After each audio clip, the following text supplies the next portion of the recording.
former soldiers, former employees of Congressman Zaldico already executed affidavits saying that they were told to exchange pesos to dollars because this will be delivered to the ICC investigators through Trillanes.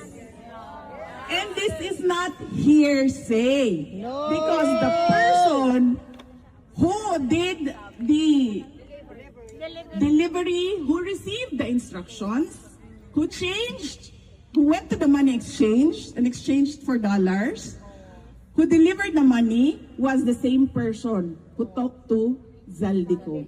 Yes. And so, how do we characterize Trillanes and Marcos in relation to ICC? Yes, they are traitors to a Filipino and to the country. But more than that, ang ICC ay tuta ni Trillanes at ni Marcos. Correct! Yun.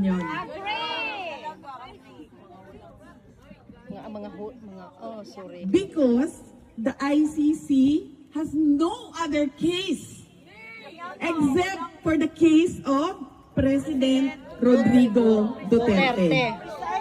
And they found what? And they found Marcos, Trillanes, and money. Yes. In the Philippine case.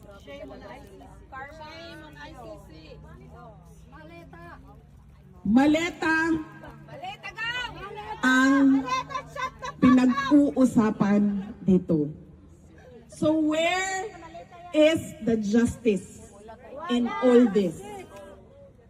There is no justice for the Philippines, there is no justice for the Filipinos, and there is no justice for former President Rodrigo Duterte.